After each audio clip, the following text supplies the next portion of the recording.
Au fil de l'eau nous emmène en Seine-et-Marne, non loin de Provins, pêcher le brochet à la cuillère.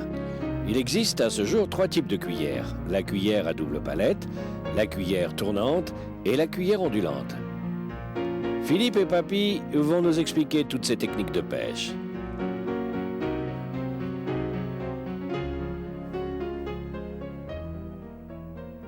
Alors Papy, je suis bien contente de t'accueillir chez moi, en Seine-et-Marne. Moi aussi, ça me fait plaisir. On va essayer de pêcher du brochet aujourd'hui. Sans problème. En plus, je vois que tu as un joli étang. Je ne pensais pas que c'était aussi joli. C'est un joli plan d'eau. Et là, on a un étang, comme tu as pu voir, qui est assez fourni donc en végétation. Ouais. Tout ce qui convient au brochet, en fin de compte. Puis en plus, je m'aperçois que cette année, la végétation tombe peut-être un peu tard. Il fait moins froid peut-être que d'habitude. Tout à fait. Quoique aujourd'hui, on commence à refroidir. C'est pas très chaud. Il ouais. fait pas très C'est chaud. pas très chaud. Et qu'est-ce que tu en penses? Qu'est-ce qu'il faut faire comme pêche? D'habitude, tu pêches comment? Alors écoute, bon, c'est des pêches assez variées au niveau du brochet. Bon là, tu vois, suivant les places, en général, c'est bon, des pêches essentiellement cuillère, rapala éventuellement. Alors là, comme tu peux voir, il y a des endroits où il y a un peu d'herbe. Là, il y a des endroits où il y a un petit peu plus de fond. Hein. Donc je dirais que en fonction de ce qui va se passer, et puis surtout, je dirais, de l'appétit des poissons, parce que je crois que on va essayer dans un premier temps la cuillère, et puis on verra ce que ça donne. D'accord. Tu fais des beaux poissons en général, non? Bah écoute, on essaye de faire des poissons qui font entre 2-4 livres, c'est-à-dire des poissons qui font 50-60 cm. D'accord. J'espère qu'on va pouvoir faire encore plus gros. Hein, tu m'as fait plaisir. Quand on s'est rencontrés la première fois sur du silure, je vais essayer de faire en sorte que les poissons de la Seine-et-Marne te déçoient pas. Je compte sur toi aujourd'hui. Bon, eh ben écoute, Je me confie à toi. je te laisse essayer, tente déjà cette place-là, tu verras ce que ça donne. Alors donc là, tu commences déjà par faire un premier jeté pour voir un peu le fond. Par quoi tu commences? Qu'est-ce que tu regardes en premier dans disons que un plan d'eau? Toujours quand on arrive dans un plan d'eau, on a toujours tendance à aller chercher des poissons au loin, qu'alors bien souvent les brochets, les carnessiers sont devant, quoi. Alors d'abord, on va faire toutes les petites places qui est autour, pêcher devant nos pieds, des fois qu'un brochet sont au poste, et à l'issue, après, on ira pêcher un peu plus loin. On va faire d'abord tout le porteur de l'île, pêcher tout autour. C'est un petit peu le défaut des pêcheurs d'ailleurs. Quand ils arrivent, ils pensent toujours que les poissons sont au large, alors que bien au contraire, des fois... Des fois, le premier poisson est à nos pieds. Voilà, carrément. les poissons sont à nos pieds. Ouais. Et je remarque souvent d'ailleurs quand on pêche le brochet, ils ont tendance souvent à suivre la cuillère, et la touche se fait souvent, c'est vrai, très près de nous, quoi. Très près de nous, parce qu'on ralentit les cuillères. Parce que bien souvent, quand on arrête les cuillères, ça leur donne un instinct de chasse. Et des fois, on le fait pas assez. Hein. Alors tu vois, maintenant, on va essayer de prospecter un petit peu plus loin, comme ça, on va peigner le coin. Ouais.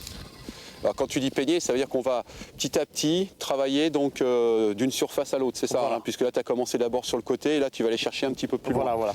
D'accord. Ratisser, peigner, quoi. C'est un terme qu'on dit. Oui, qu'on emploie pêche, souvent, voilà. oui, tout à fait. Ouais.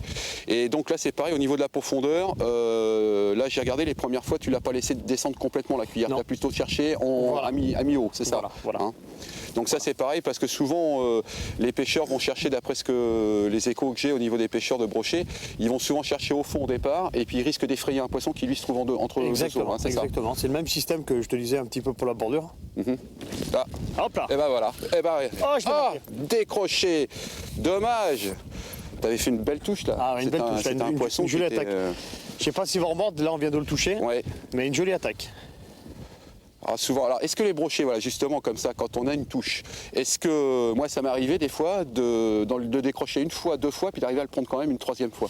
C'est suivant des moments parce qu'ils sont plus mordeurs que d'autres ou comment tu l'expliques? Si vraiment il est en chasse, disons que, mais là quand même je l'ai quand même bien fait rien. Là je l'ai quand même mis un petit coup quand même dans les narines. À mon avis, il va pas trop apprécier. Ouais. On va essayer 2 ou 3 fois. Faut insister, faut pas avoir peur d'insister de toute façon. Parce que bon, c'est peut-être un poisson qui s'est déplacé vers les roseaux aussi. Mais enfin, je vois personnellement chez nous, quand on les décroche comme ça, quand on les fait, en général, après, ils hésitent à revenir. Hein, alors c'est par rapport à quoi? Par rapport au fait qu'il a senti quelque chose, qu'il est plus, il est plus sur ses gardes. Voilà. D'accord. Voilà. Mais c'est pas par rapport au fait qu'il est mal. Ah non. C'est pas une réaction. Non, absolument pas. Le poisson indolore. Il ne sent pas la douleur. Hein. Ça a été prouvé et testé par des spécialistes. Hein. D'accord. Le poisson ne sent pas la douleur. Le seul truc qui l'effraie, c'est la peur, quoi. Il s'est aperçu que quelque chose n'était pas normal. Donc c'est l'instinct de survie qui ressort et qui lui fait peur. Bien souvent sur des poissons qui sont pris et repris, quoi. Ouais. Et Donc ça veut dire que tu peux rater un poisson avec une forme de pêche, en l'occurrence une cuillère. Est-ce qu'il serait capable de prendre avec un autre appât naturel ou non naturel? bien souvent, des fois en changeant de leurre justement, en touchant des poissons comme ça avec à la cuillère, on les décroche. Et en mettant des fois un rapala ou un vif, hein, tout simplement, bien souvent, arrive à reprendre le même poisson. ça les incite à mordre. Hein. Ça les incite à mordre. Mais là, tu vois, là, pas de touche. Là, apparemment. Ouais. Bon, donc. Essaye des fois. Bah, regarde, Oui, alors, donc moi, j'ai mis une cuillère parce que, bon, on a discuté un petit peu tout à l'heure sur le matériel. Bon, moi, volontairement, ce matin, j'ai opté pour une cuillère avec des filaments rouges, ce que tu n'as pas derrière. Hein, Non. Donc, c'est l'imitation sang, c'est ça, hein, d'après ce que on dit en général. Ouais, puis l'imitation sang, puis en même temps, ça a toujours une petite activité dans l'eau, quoi. Hein, ça bouge toujours un petit peu, donc c'est beaucoup plus attractif. C'est pour ça aussi. Hein. D'accord. Et pareil, donc une cuillère argentée, puisque ce matin on a pris l'option de mettre de l'argent. Voilà. Hein, donc, ce qui fait que, bon, alors, au niveau plombé, je pense que c'est à peu près la même chose que toi. Oui, hein, oui, c'est moi la même chose. c'est un plombage sur la cuillère, et ça, c'est un plombage extérieur. Bon, ce qui permet de pêcher des fois plus loin, mais bon, qui est des fois peut-être avec tes arrivées, qui va peut-être être beaucoup plus difficile à pêcher parce que tu vas être obligé de mouliner beaucoup plus vite, vu qu'elle est lourde. De la monter un petit peu. Alors des fois, bon, la hauteur de la canne, des fois, différencie quoi. Bien souvent, quand on met une cuillère qui est un peu plus lourde pour éviter qu'elle traîne, faut lever la canne, donc tirer la cuillère vers le haut. Oui. Et ainsi de suite, la faire descendre, et ben, tout simplement rebaisser la canne, hein, c'est pas plus compliqué que ça. Mais d'un autre côté, ça peut être actif aussi pour le brochet. Parce que ça fait des différences de. Exactement. On peut aussi manier une cuillère comme si on pêchait avec une ondulante, quoi. Cuillère tournante, cuillère ondulante. Tout à fait. Mais tout à l'heure, on essaie avec une ondulante. Je vais essayer dans la lignée où tu as raté le tien, hein, si des fois, avec une cuillère différente, il serait capable de reprendre, puisque là, en fin de compte, c'est ce qu'on disait tout à l'heure. Le fait de changer soit la façon d'onduler, soit la façon de manœuvrer la cuillère peut faire que l'attaque peut se déclencher quand même, quoi. Mais c'était pas un gros poisson, hein, un poisson qui devait faire 60-70, hein, c'est pas... Enfin, un brochet quand même déjà, 60, ça fait déjà un brochet qui fait 4-5 livres, c'est ça, 60-70. Oui, c'est un poisson qui fait, ça dépend si c'est un mâle ou une femelle, hein, parce que le mâle est toujours beaucoup plus petit que la femelle. Oui. Et c'est un poisson qui peut faire de 1,5 kg jusqu'à 2,5 kg. Il y a une grosse variante de poids dans les brochets. C'est vrai que des fois on est surpris. Pour commencer, c'est bien. Ah ben c'est bien. Pour se mettre en action. Déjà je suis bien content. J'ai déjà une jolie petite touche, déjà c'est déjà sympathique. C'est donc là, déjà... c'est de l'herbe. Allez, il va falloir que tu m'en fasses voir un, quand même, que tu montes ton lac en valeur. Alors on va retirer l'herbe parce que ça par contre il faut bien penser à nettoyer à chaque fois ces cuillères hein, parce que sinon on se retrouve avec des poissons qui ne mangent pas de l'herbe en général. Donc, surtout ces poissons-là, hein, c'est carnassier à 90%. Quoique de temps en temps, c'est des poissons un peu qui peuvent se nourrir un petit peu de mouches ou quoi que ce soit, ou d'insectes. Ça arrive des fois, hein, de tout ce qui est des grosses lardos ou n'importe quoi.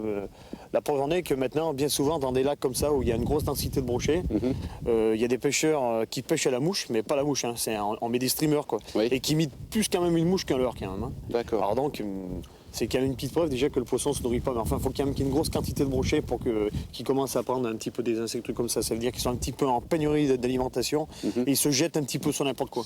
Bon. C'est quand même pas souvent le cas. Ça, c'est quand il y a un mauvais équilibre au niveau des poissons fourrages dans le plan d'eau. Exactement, parce que bien entendu, les brochets, il en faut un plan d'eau d'1 hectare, 2 hectares, 3 hectares. Il ne faut pas faire n'importe quoi. Il ne faut pas lâcher 50 brochets sur un plan d'eau d'1 hectare. Automatiquement, après, ils font du cannibalisme. Ils se mangent entre eux. C'est normal parce qu'après, ils s'aperçoivent qu'ils défendent leur territoire, leur terrain de chasse, quoi. Et s'il y a 2 poissons, on va dire, s'il y a un brochet pour 10 gardons, ça ne suffira pas, quoi. Et puis, je pense que ça nuit aussi, je dirais, à la progression au niveau de la taille du brochet. Si l'alimentation n'est pas correcte, la croissance ne se fait pas, quoi. Sans problème. Mais de toute façon, dans un étang, c'est obligatoire. Hein. Il faut toujours mettre des brochets pour maintenir l'équilibre.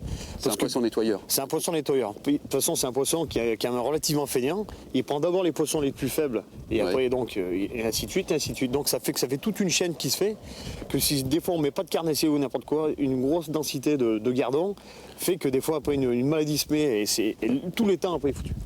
On a souvent vu ça. Alors, donc il faut toujours maintenir. Des gens disent toujours, là on a mis des brochets, on prend plus rien. Bien au contraire. Bien au contraire. Et après on prend des gardons qui sont beaucoup plus sains, qui n'ont aucun problème. Souvent, tu n'as jamais remarqué cette mousse des fois où voilà, ben, si tu mets pas des brochets, après, ça met la maladie, ça fait partie. Bon, papy, on discute.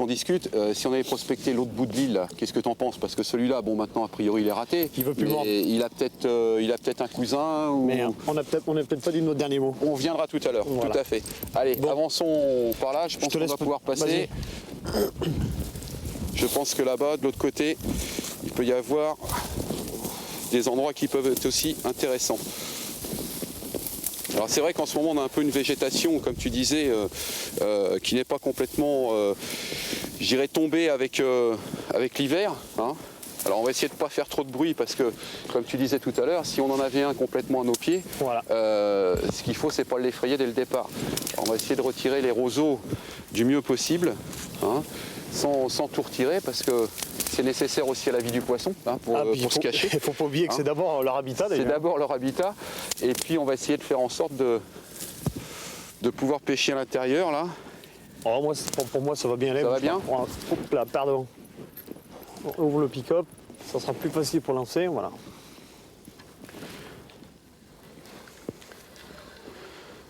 Donc là c'est les surfaces qui sont un peu similaires apparemment. Hein. C'est un peu similaire, mais Donc, c'est quand même joli, hein, avec des roseaux. De toute façon, je veux dire, une fin de lac comme ça, c'est toujours bon. Hein. C'est les poissons qui, alors souvent sont à l'abri, soit du vent, Ouais. hein, soit à l'affût des petits poissons qui pourraient passer. Bah, disons que là, oui, parce que pour chasser, c'est quand même commode. Hein. Ouais. Hop, j'ai pris une herbe. On va vite enlever cette herbe. Donc, alors sinon sur ce brochet, bon c'est un carnassier comme on disait tout à l'heure. Est-ce qu'il y a des caractéristiques particulières par rapport à d'autres carnassiers? Par rapport au cendre ou quoi que ce soit, la fraie déjà, la fraie qui se fait donc bien souvent au mois de janvier, c'est pour ça que la fermeture intervient toujours janvier, février, mars. C'est un poisson qui fraye en général sur des prairies. Ça veut dire que beaucoup de poissons frayent mai-juin quand la température de l'eau est chaude, et ce poisson-là, c'est l'inverse. Ça faillit dans l'eau froide. Et bien souvent, là on a une grosse quantité de brochets. Un lac qui marche très bien, c'est que quand l'eau recouvre, donc l'eau monte et ça recouvre des prairies et ça adore frayer sur les prairies. Voilà. D'où la nécessité d'avoir de l'herbe, Voilà. quel que soit le plan d'eau ou la rivière. Voilà. Et puis encore un autre petit problème, comme je le disais tout à l'heure, ça fait donc du cannibalisme. La femelle a malheureusement tendance à manger le mâle. Donc là, dans cette partie, il vaut mieux mettre une jeune fille qu'un garçon. Oui, je vois ça, oui. Et puis, et les petits, ainsi de suite, des fois, bien souvent, se mangent entre eux, quoi. Alors donc, c'est un poisson où la vie est quand même assez rude. Donc il y a une grosse déperdition dans les frais. Alors, Voilà, il y a une grosse déperdition dans les frais. Alors, donc c'est pour ça que des fois, quand on voit des poissons, enfin des brochets qui essayent de manger d'autres brochets, donc c'est la femelle qui a tendance à essayer de manger le mâle, quoi. Voilà. En fin de compte, hein, c'est, Et puis, comme je te disais tout à l'heure, la taille de la femelle est beaucoup plus grosse que le mâle. Hein. ouais, tout à fait. Ah oui. Ouais. Bien souvent, des fois, une fois de plus, un kilo de plus, hein. C'est souvent qu'il y a. Mais c'est vraiment, moi j'ai quand même vu des brochets, c'est déjà arrivé, ça arrive tout souvent, que des brochets meurent en voulant manger leur congénère.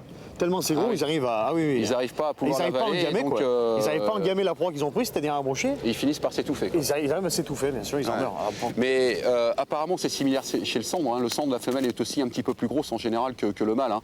Peut-être avec des quantités moins importantes que le brochet. D'accord, mais c'est ça, hein, je crois. Mais disons que. Mais par contre, ils se mangent pas entre eux. Ah non, quoi. ils se mangent pas entre eux, mais je parlais au niveau taille du poisson. Au niveau taille c'est du ça. poisson. Hein, Est-ce oui. que les brochets peuvent occuper plusieurs habitats ou est-ce qu'en général ils sont seuls sur les habitats? Ils sont seuls sur les habitats, disons qu'ils ont toujours un poste de chasse.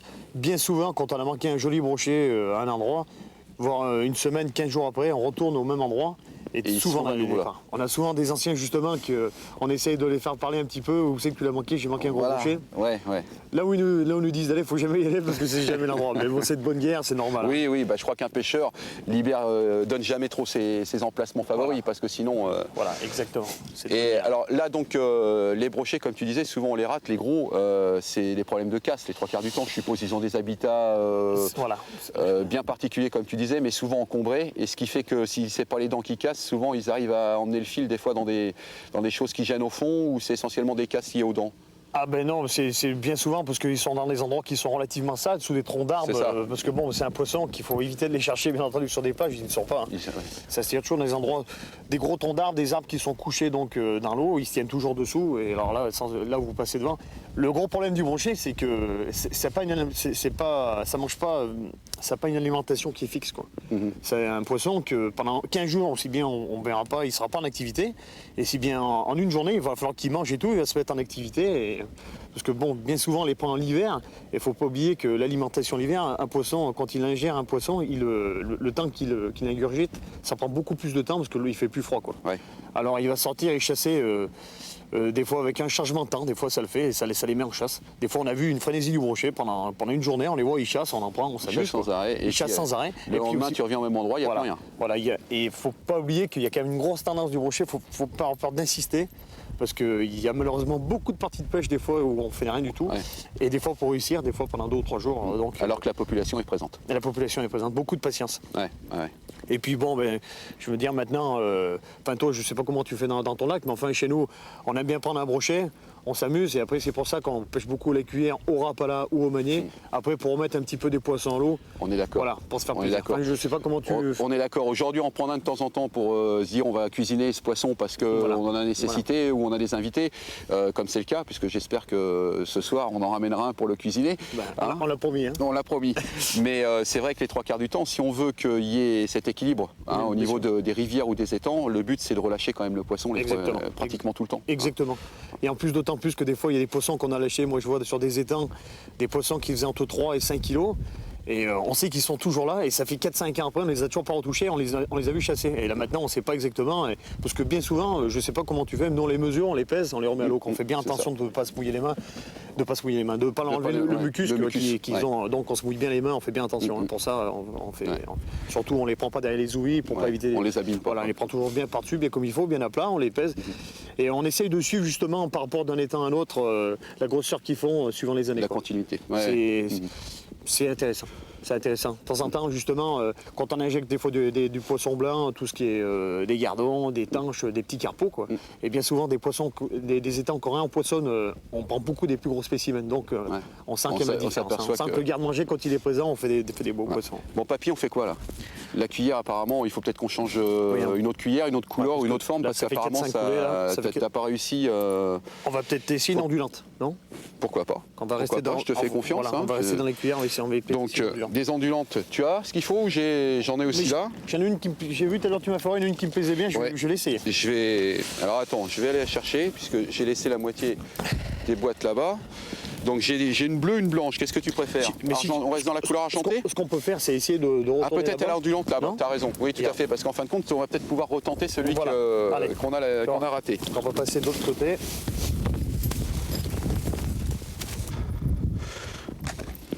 La cuillère ondulante. Alors j'en ai 2 couleurs. Mais donne-moi une cuillère que tu as déjà pris des brochets ici. Je vais pas me donner. Elles ont toutes pris des poissons. N'oublie pas que je suis invité. Hein. Tout à fait. Elles ont toutes pris des poissons. Alors on a donc les cuillères ondulantes. C'est une forme de cuillère différente. Aujourd'hui il y a 2 coloris. Dis-moi un peu comment tu la manies toi, pour voir si on a à peu près les mêmes systèmes. Moi personnellement une ondulante, je compare ça un petit peu à un poisson quoi. Et j'essaye souvent de la faire ressembler donc à un poisson. On a toujours tendance à prendre une ondulante comme une cuillère traditionnelle qui tourne, alors qu'il faut lui donner un aspect vivant au fond d'eau, c'est-à-dire la manier quoi. Et ça, sans aucun problème, ça c'est sûr. Il faut toujours que le poisson ait l'impression que c'est un poisson qui lui passe devant le nez et non pas un bout de fer ou de... Voilà quoi. De toute façon, dans l'eau, quand ça nage, c'est magnifique. Hein. Tout à fait. Et puis là, ça va bien briller encore, parce que là, sur l'argent, en ce moment, on a la chance d'avoir, c'est vrai, une eau très claire, quoi. Alors la chance et la malchance, parce que c'est vrai que le poisson, quand l'eau est très claire, des fois, est moins tenté, parce que, bon, il est plus craintif. Puis aujourd'hui, il fait quand même relativement froid. Et des fois, avec les poissons blancs, des fois, ils ont peut-être changé de poste ou quoi que ce soit. C'est vrai que ça peut déranger, des fois, les chasses. Parce que bien souvent, quand on s'aperçoit, quand on pêche au cou, c'est-à-dire les gardons, quand on amorce les gardons, quand on fait des abettes, c'est toujours très bon pour le brochet. Ah bah oui. Parce que la quantité de ces poissons, ça les attire, quoi. Ça bouge tellement que ça les rend fous, quoi. Alors bon, et le problème, c'est que les poissons blancs, quand il y a un petit coup de froid comme ça, les poissons qui ne bougent pas, ils restent stables, ils descendent dans des fosses. Alors des fois, sans bouger, c'est les brochets, ça les excite pas et c'est possible que... Ouais. Des fois, le fait de manier différemment. Alors voyons voir si on arrive à retenter, même si c'est pas très gros, au moins un poisson. Voilà. On va essayer. On va essayer d'en prendre un joli. Hop, allez, c'est parti.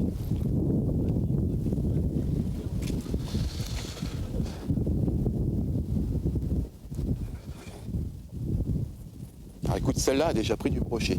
Là, tu vois, je te révèle un secret. Hein, je peux t'assurer qu'avec celle-là, j'ai déjà pris les brochets. Pas des très gros, Ce qui est assez bizarre, c'est que souvent, les plus gros brochets, je les ai fait avec les cuillères tournantes, donc les cuillères similaires à celles qu'on avait tout à l'heure, plutôt qu'avec des cuillères ondulantes. Alors je ne sais pas pourquoi. Est-ce qu'il y a une raison? Est-ce que, bon, j'ai pas pêché le bon jour, comme tu disais tout à l'heure, parce que des fois, il suffit que le gros poisson soit pas mordeur ce jour-là, et puis voilà. Donc, Et qu'est-ce que tu utilises comme taille de cuillère Alors, écoute, c'est un peu variable parce que je pense que c'est un peu comme tous les pêcheurs. C'est-à-dire que quand on a des grosses cuillères, puisqu'en général on prend des tailles 2 ou des tailles 3 pour le brochet, on a tendance des fois à descendre un petit peu quand on voit qu'on n'a pas de touche parce qu'on se dit que les brochets, s'ils ne sont pas actifs, on peut peut-être toujours raccrocher une perche ou des choses dans ce genre-là. Donc en général, je varie entre la taille 1, la taille 2 et quand je sais qu'il y a vraiment des très gros brochets, je monte essentiellement sur une taille 3. Hein. Toujours pareil pour essayer d'éviter de les abîmer parce que plus l'hameçon est gros, plus on risque de les abîmer. Oui, c'est certain, c'est certain. Mais disons que des fois ça n'empêche pas des fois de mettre une grosse cuillère. De mettre une grosse cuillère et de mettre un petit hameçon aussi. Hein. Ah oui, tout à fait. Et puis éventuellement même aussi d'écraser les ardillons, parce que c'est aussi une des meilleures méthodes pour ne pas abîmer le poisson. Bien sûr, mais je m'aperçois quand même que vous pêchez quand même relativement avec des petites cuillères quand même. Chez nous, on pêche, on pêche souvent avec même des 4, voire des 5. Des 5. C'est vrai qu'on a toujours tendance, je pense que ça c'est un peu tous les pêcheurs, à avoir peur de monter en gabarit en se disant si on met trop gros, le poisson ne prendra pas, quelle que soit la pêche de carnassier. Parce que, alors que moi j'ai vu prendre des fois des toutes petites perches ou des tout petits brochets avec des très grosses cuillères. Et c'est vrai que souvent on a tendance à avoir peur de monter de gabarit, y compris sur les vifs. Quand on pêche au vif, on met des poissons qui font 6-7 cm alors qu'on pourrait pêcher avec des poissons de 10 ou 15 cm. Mais nous, c'est pour ça que je suis curieux, je vois ta boîte à l'heure, j'ai pas remarqué de grosses cuillères. Non. Et comme des fois, d'un coin à l'autre, comme ça, d'une région à une autre, nous on pêche vraiment c'est pas parce qu'on prend des plus gros poissons, parce que bien souvent on a pris des brochets qui étaient relativement petits, 35-45 cm, avec des cuillères qui faisaient des 4 ou des 5. Et bon, il y a des pays comme l'Irlande, l'Écosse, ça m'arrive d'aller là-bas, quoi. Et quand ils vont y arriver, la première fois que je suis allé là-bas, ils étaient tout petits, ils étaient éclatés derrière, quoi. Eux, ils pêchent vraiment avec des leurs gros rapalas, grosses cuillères. Je pense que si je vais un jour en Irlande ou en Écosse, vu toutes les documentations qu'on voit, c'est clair que je partirai pas avec des petites cuillères, parce qu'apparemment c'est des brochets monstrueux là. Mais justement, non, tu vois là, encore une fois, quand on s'imagine, détrompe-toi, tu sais, on fait beaucoup de petits brochets avec ces grosses cuillères, quoi. Encore une fois, on a toujours cette image de ça. Oui, mais enfin, je dirais que les dépliants sont faits pour, faire voir qu'il n'y a que du gros poisson. Il y a que du gros poisson. En fin de compte, on s'aperçoit qu'il y a du gros, mais il y a aussi du petit. Automatiquement, pour avoir des gros, il faut qu'il y ait des petits. petits. C'est évident. C'est évident. Viens voir. Papy, je t'ai vu faire quelque chose. Ouais. Écoute, il est moins gros que celui de tout à l'heure, apparemment. Mais écoute, c'est un brochet qui fait la taille. T'as vu la robe? T'as vu cette belle couleur? Mais toi, ils font du mimétisme avec le fond. Oui, c'est évident. Oh là là, il se débat bien, il va monter tout seul sur la rive, dis donc. Oula, il va se décrocher. Tu veux que je t'aide? Ça va aller? Ah oui, il est mal accroché, dis donc. Voilà, parfait. Voilà, un joli spécimen. Bon, c'est un brochet qui fait quoi? 50 cm? C'est ça? Ouais. Il est maigre, c'est un mâle. Ouais. Tu vois, il commence à se battre, tu vois. Voilà. Tu vois, il a pris donc. Il a une belle attaque là. Il a une belle attaque, c'est un joli brochet, ça qu'il a pris. Voilà. Donc ça veut dire si un poisson de 50 se fait attaquer, c'est un poisson de quoi? Au moins 60 ou 70? Donc ça serait peut-être éventuellement celui tout à l'heure qui a... Ça c'est peut-être un beau poisson. Là il devait être en poste aussi bien, c'est un beau poisson qui essaie de le prendre. Mais il a une jolie robe, tu vois, regarde.